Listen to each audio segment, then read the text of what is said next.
연인 간의 사랑은 혼자 하는 것이 아니라 서로 하는 것이죠. 서로 하는 겁니다. 핵심은 서로에 있습니다. 이 서로의 사랑이 절정에 이르게 된 것이 결혼이죠. 간혹 절정에 이르지 아니한 상태에서 결혼하는 케이스가 있습니다. 그런데 처음에는 그렇게 시작했다 하더라도 나중에 그런 결혼 생활을 하면서 서로 좋아지고 그리고 잘 사는 부부라면 괜찮죠. 옛날에는 우리나라에도 이렇게 신랑 신부가 서로 얼굴도 모르다가 처음 신혼 첫날 서로 얼굴을 알게 되었다는 그런 이야기들이잖아요. 부모들이 어릴 때 같이 이렇게 결혼을 시켜가지고 그때 신랑 신부가 서로를 알게 되는 그런 경우가 있는데, 그럼에도 불구하고 나중까지 잘 사는 경우가 있죠. 그런 경우는 어떤 시대적인 문화와 또 그런 속에서 서로가 또 사랑으로 싹트는 그런 경우가 있지만, 일반적으로는 사랑하는 것, 이것이 전제되어야 되죠. 사랑하지 않고 결혼한다는 것은 그런 결혼의 참 의미를 가지고 시작하는 것이 아니죠. 그래서 옛날 우리 전전 세대들이 했던 그런 것들을 지금은 장려할 수 없죠. 왜냐하면 그렇게 잘 이루어지지 않은 상태에서 결혼하다가 좋아진다 하는 것은 도박과 같고 모험과 같은 것이기 때문에 우리는 처음부터 사랑이 꽃피는 그런 것이 굉장히 중요하다고 생각이 듭니다. 그래서 이 결혼이라고 하는 것은 사랑이 전제되는데, 이 사랑이라고 하는 것은 굉장히 가까워지는 것입니다. 가까워지는 것. 근데 애석하게도 결혼을 하고 나면 더 가까워지고 더 친밀해져야 되는데, 결혼하고 나면 멀어지는 경우가 있죠. 멀어지는 경우가 있죠. 같이 하려고 하지 않고 멀리서 가는 그런 모습이 있죠. 이런 경우에 사랑이 식어졌다, 이렇게 말하잖아요. 물론 문화적 차이나 환경적 차원에서 사랑의 표현이나 그런 서로를 이해하는 그 인식의 차이는 있기 때문에 서양 사람들과 우리 한국 사람들의 그런 표현을 보면, 우리 한국 사람들은 좀 표현이 좀 그렇게 가까운 표현을 못하죠. 하지만 그렇다고 마음이 없는 건 아니죠. 마음은 있지만 표현을 잘 못하는 것. 근데 또 어떤 경우는 영국 사람들은 표현은 엄청 잘하는데 마음으로 그렇지 않는 경우도 있긴 하니까, 그런 것들을 측정할 수 있는 그런 기준점은 다르긴 하겠지만, 그러나 원론적으로는 서로 가까워지는 것이 굉장히 중요하죠. 그래서 그 가까움이 날이 갈수록 잘 표현되는 것. 그래서 옛날에 이제 그런 말들 했잖아요. 가도 첫사랑이라고. 가도 첫사랑. 그렇게 말을 하면 첫사랑이 항상 최고의 사랑이냐? 그것이 아니고, 가도 첫사랑이 아니라 가도 그 첫사랑을 능가하는 그런 사랑의 표현과 사랑의 관계, 사랑의 깊이, 이런 것이 있어야 되는데, 늘 첫사랑이 최고의 사랑이라면 너무 애석하다, 이렇게 말하는 사람도 있습니다. 근데 원론적으로 얘기하면 그 원론적인 것의 가장 그 시작을 알리는 내용이 창세기에 나오는 것이죠. 창세기에 보면 결혼은 뭐라 그랬습니까? 부모를 떠나 두 사람이 한 몸이 될지니라. 한 몸이 되는 거. 그러니까 가장 가까운 거리가 뭡니까? 서로가 이렇게 아무리 옆에 있으면 둘이 가까이 있는 거죠.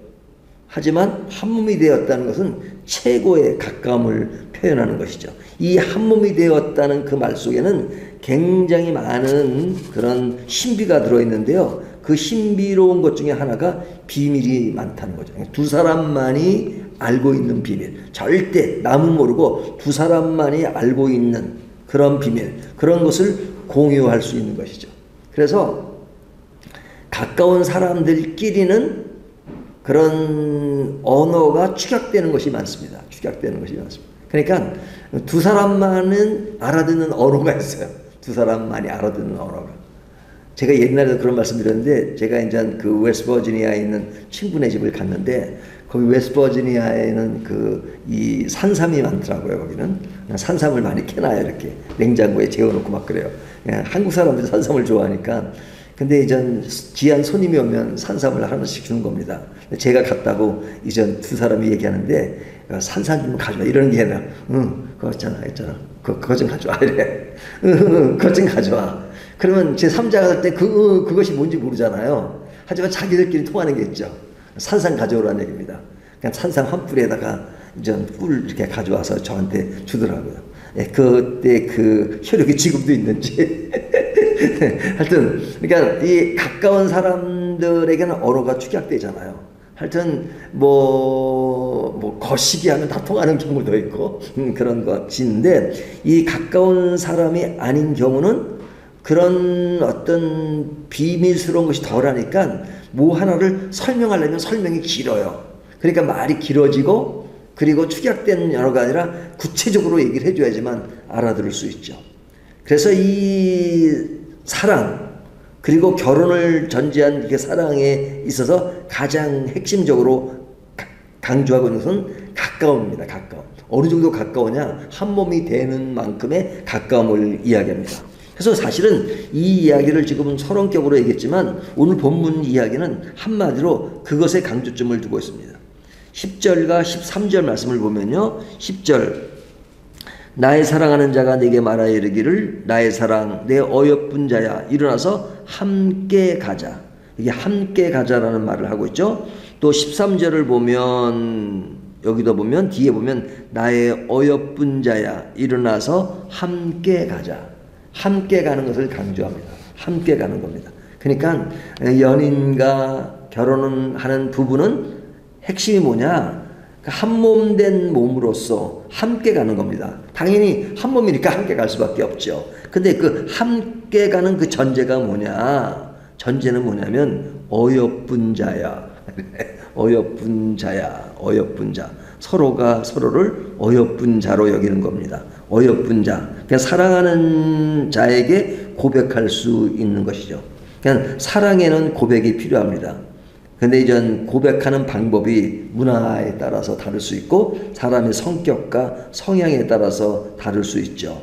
하지만 다르다 하더라도 그것이 어떤 마음으로만 표현되고 겉으로는 표현되는 것이 약하다 할지라도 그러나 그 내용에서도 고백은 반드시 필요하죠. 서로에 대한 사랑을 전하고 서로를 알리고 서로를 사랑을 확인하는 것이 굉장히 중요합니다. 그래서 이 아가서에 보면 그런 어떤 사랑의 이야기가 참 많은데 사실은 솔로몬보다도 이 술라미 여인의 그 고백이 더 많아요. 많아요. 그래서 어떤 그 사랑을 기다리는 그런 것들이 많잖아요. 근데 이 사랑은 함께 가는 것이고 고백이 필요한데 이 고백하는 그 사람 관계 속에는 함께하는 여건이 필요합니다. 여건. 그 여건을 만드는 거죠. 그래서 오늘 본문에 보면 11절부터 13절까지 보면 겨울도 지나고 비도 그쳤고 지면에는 꽃이 피고 새가 노래할 때가 이르렀는데 비둘기의 소리가 우리 땅에 들리는구나. 무화과나무에는 푸른 열매가 익었고 포도나무는 꽃을 피워 향기를 토하는구나. 나의 사랑 나의 어여쁜 자야 일어나서 함께 가자.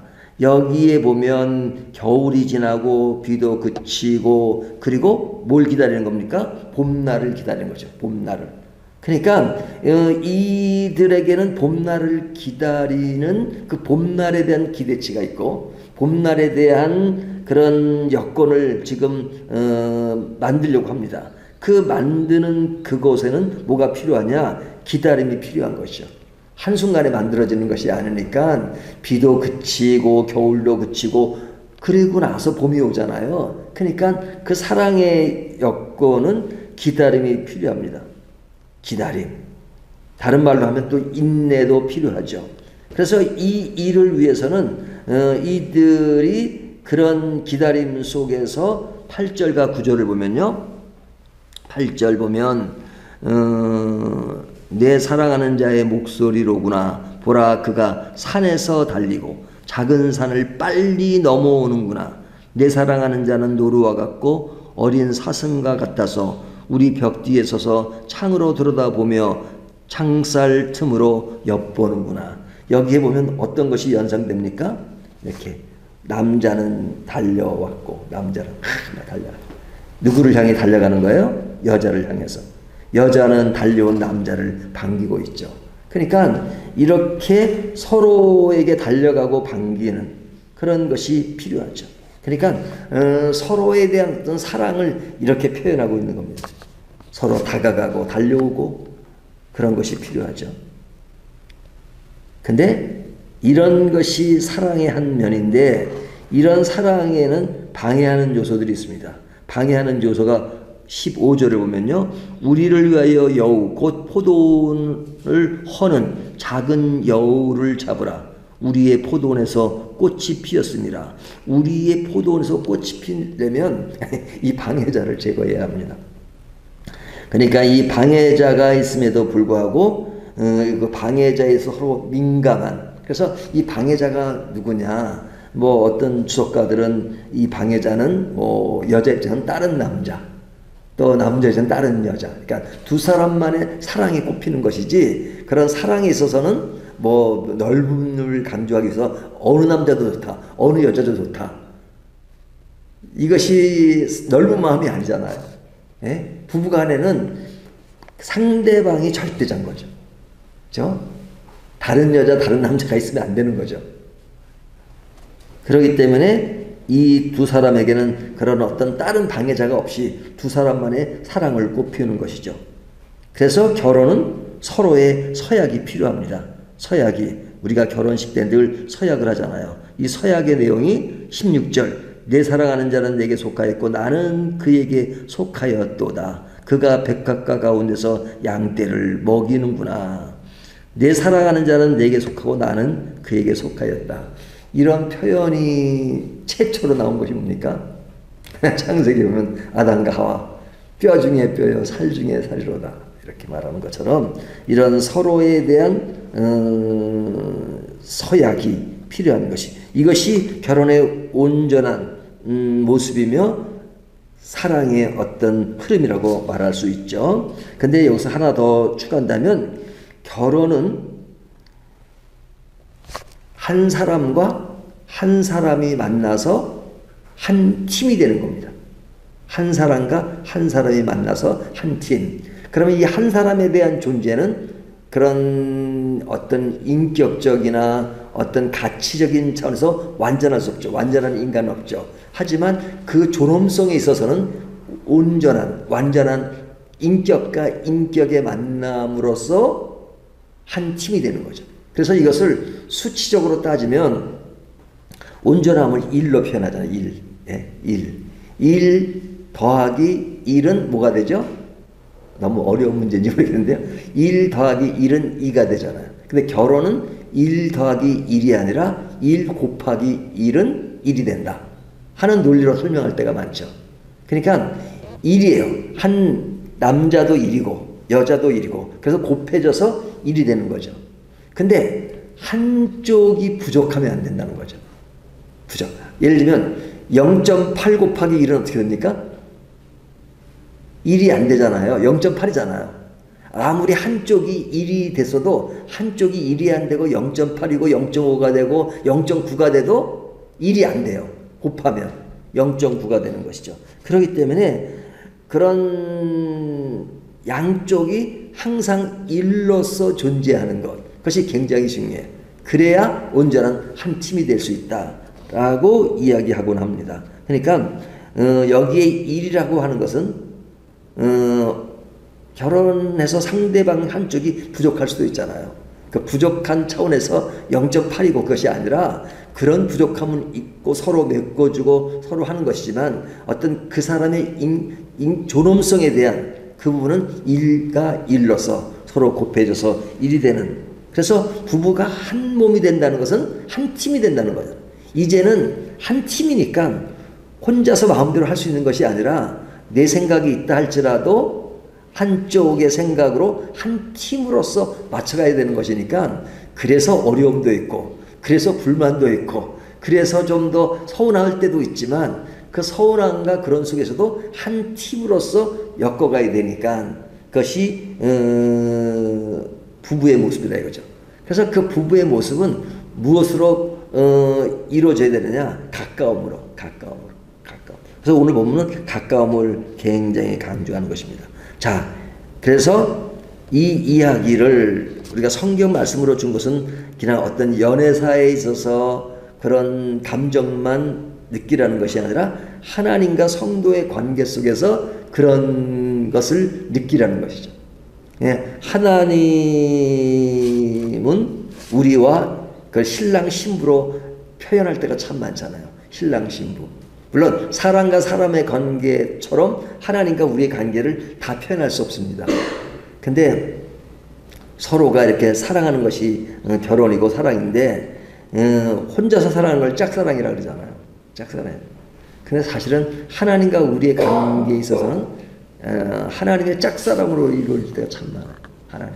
우리가 하나님을 향한 사랑이 그렇게 애절하거나 애틋하거나 뭐 그러지 못하고 도리어 하나님이 우리의 사랑을 그냥 그렇게 깊게 생각하고 그냥 안타깝게 생각할 때가 참 많잖아요. 그냥 다가오시고 근데도 거절하는 그런 모습이 인간에게 있는데 오늘 이 말씀을 통해서 하나님의 사랑이 얼마나 큰 것인가, 이 두 사람의 사랑의 관계 속에서 하나님의 사랑은 이런 사랑을 우리들에게 원하시고 우리들에게 이런 사랑으로 함께하자, 한 몸이 되자 하는 그런 하나님의 호소가 늘 있는 것이 하나님의 사랑이죠. 물론 하나님과 인간은 서로가 이렇게 인간처럼 한 몸이 되고 그러는 어떤 정도의 어떤 가까움은 아니지만 그럴 수도 없지만 그러나 하나님은 부족한 인간이고 피조물인 인간에게 이와 같은 정도로 우리를 사랑하신다는 것을 보여주고 있습니다. 이것이 얼마나 큰 사랑입니까? 그런 의미에서 사랑은 따로 사랑이 있는 것이 아니라 늘 하나님과 하나 된 그런 사랑으로 갈 때 하나님은 그것을 기뻐하시고 그것을 좋아하신다 하는 것을 오늘 본문이 교훈합니다. 오늘 사랑의 이야기를 통해서 인간과 인간의 사랑, 부부간의 사랑의 문제도 다시 한번 점검하지만 그런 가운데서 또 하나님의 사랑을 점검함으로써 하나님과의 관계, 또 부부간의 관계 이런 것이 어떤 것인가 하는 것을 다시 한번 점검하는 저와 여러분이 되시기를 주님의 이름으로 축원합니다.